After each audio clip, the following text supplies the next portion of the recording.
अस्सलाम वालेकुम guys, welcome back my YouTube channel. आज मैं बनाना सिखाऊंगी आपको केरी का शरबत। तो वो बहुत ही आसान और इजी रेसिपी है।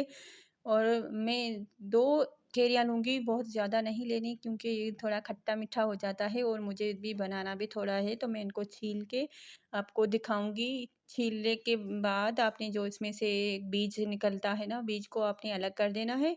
और फिर आपने इसको मैंने 2 ही ली थी और मुझे 1 गिलास बनाना था, तो मैंने इस 2 ही छील ली थी। तो इसमें मैंने जग में ये दोनों जो केरी है उनके टुकड़े-टुकड़े करके हमने डालने हैं।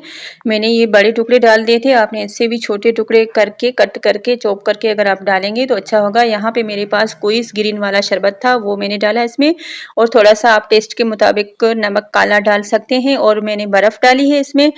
और मशीन को हम चलाएँगे 2 से 3 बार, जो हमारी अच्छी तरह से केरी का जूस बन जाए, गल जाए। और इसमें हमने पानी भी शामिल किया है 1 गिलास जितना।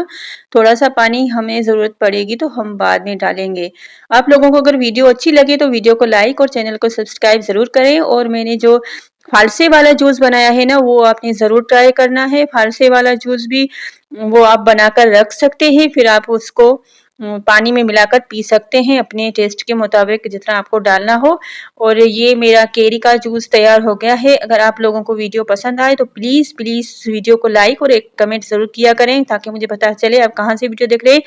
मैंने इसके छोटे पीस नहीं किए थे, तो ये 1 पीस इसका रह गया था, इसलिए आपने छोटे पीस करने हैं। मैंने दोबारा भी 3-4 बार बनाए हैं लेकिन जूस, लेकिन मैंने उसकी वीडियो नहीं बनाई।